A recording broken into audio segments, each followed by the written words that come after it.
सुनेत, अचानक राहुल गांधी और प्रियंका गांधी वाड्रा क्यों मजबूर हुए कि आज जेईई नीट पर ट्वीट किया जाए, इस पर अपनी बात रखी जाए?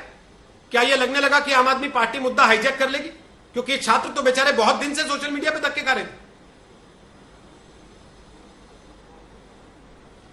अरे रोहित जी, हर चीज राजनीति से की बातें नहीं होती, कुछ चीजें राजनीति से ऊपर होती हैं। ये एग्जाम्स जो तय हुए हैं सितंबर में होना, पहले कुछ आंकड़ों की बात, अभी कुछ बात राघव जी ने बताई, कुछ बात मैं बताना चाहती हूँ। 5 ऐसी स्टेट्स हैं इंडिया में जहां से 60% कोविड के मामले आ रहे हैं, और 1 लाख पे हमने देश को बंद नहीं किया था, हमने 525 केसेस में लॉकडाउन लगाया था। 5 स्टेट से 60% कोविड के मामले आते हैं, और वहीं से ज्यादातर लोग, बच्चे जो हैं वो नीट और जेईई का एग्जाम देंगे। अब आप असलियत जान लीजिए प्रेपरेशन की। बिहार में 7 सेंटर हैं जेईई के, और उत्तर प्रदेश में जहां पर 75 जनपद हैं वहां पर 17 सेंटर हैं। इसका मतलब कि ट्रैवल करके जाना होगा, कोई भी सवेरे तो पहुंचेगा नहीं, एक दिन पहले ही पहुंचना चाहेगा। ये 12वीं पास बच्चे, इनके साथ इनके पेरेंट्स भी जाएंगे।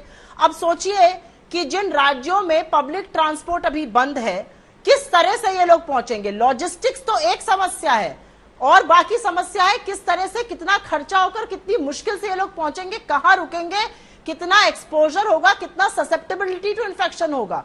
इसलिए इसका विरोध किया जा रहा है। इसमें राजनीति मत लाइए। आपने कहा ना आपके साथ छात्र जुड़ रहे हैं और कई करियर काउंसलर्स भी जुड़े हैं, मुझे लगता है वो सब इस बात की पुख्ताई करेंगे कि भाई कुछ भी चीजें राजनीति से ऊपर होती हैं। क्या हम अपनी आने वाली जनरेशन को इतने बड़े रिस्क के लिए एक्सपोजर कर सकते हैं? अगर 8 से 10% पॉजिटिविटी रेट है, एसिम्प्टोमेटिक कैरियर्स हैं, जहां पर सेंटर ही इतने कम है, वहां पर आप क्या सोशल डिस्टेंसिंग कर पाइएगा? आप पेरेंट्स को लाने को मजबूर कर रहे हैं। और सबसे बड़ी बात यह है कि ये जो असमंजस की स्थिति एक बनी हुई है, बच्चे सोच रहे हैं कि कुछ तो सरकार करेगी, सरकार कुछ नहीं बोल रही है, उससे बड़ा एक भय का वातावरण बना हुआ है। आज सवेरे एक बच्चे का मेरे पास फोन आया, उसने कहा मैं कंसंट्रेट नहीं कर पा रहा हूं, मुझे समझ में नहीं आ रहा मैं क्या करूं। तो इस पर सरकार को क्लैरिटी, कुछ सकारात्मक निर्णय पे पहुंचना पड़ेगा, क्योंकि हमारे बच्चों की जिंदगी का मामला है। ये लॉजिस्टिक्स का इशू तो है ही। आप कैसे, किस तरह से एक्सपोजर करिएगा, आप कहां पे सोशल डिस्टेंसिंग करिएगा, आप कैसे इंटरसिटी इंटरस्टेट। आपने जो बात कही कि बिना राजनीति के आप इस विषय को उठा रहे हैं, तो मैं उसके लिए बधाई देता हूं, आपको तारीफ करता हूं इस चीज की कि कम से कम कोई ऐसा विषय जिस पर राजनीतिक पार्टियां बिना राजनीतिक नफा नुकसान देखे मैदान में उतर रही हैं।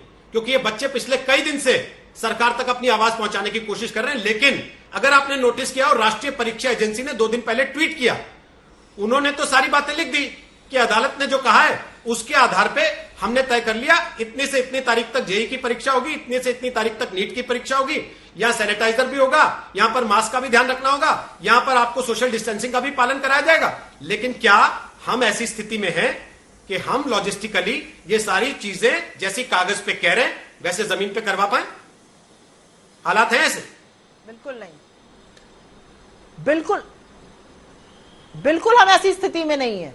हम ऐसी स्थिति में बिल्कुल नहीं है, क्योंकि सेंटर्स कम हैं, सेंटर्स लिमिटेड हैं। सेंटर्स इतने लिमिटेड हैं कि लोगों को 400-400, 500-500 किलोमीटर की दूरी तय करके जाकर इम्तिहान देने पड़ रहे हैं। उनके साथ उनके पेरेंट्स आएंगे, क्योंकि ये बच्चे 10-12वीं पास बच्चे ही हैं। आप कितना एक्सपोजर कर रहे हैं, कहां पर आप इतनी दूरी करके बिठा सकते हैं? एक एग्जाम करने में तो नानी याद आ जाती है। छोटे शहरों में 7 सेंटर है, बिहार में बाढ़ आई हुई है, बिहार में 17 सेंटर है, उत्तर प्रदेश में, और 75 जनपद है। कितने लोग कितना ट्रैवल करके आएंगे?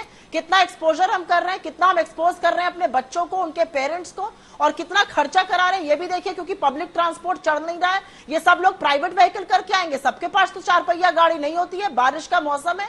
कुछ तो लॉजिस्टिकली भी सरकार को सोचना पड़ेगा ना, सरकार को थोड़ा सा संवेदनशील होना पड़ेगा इसमें।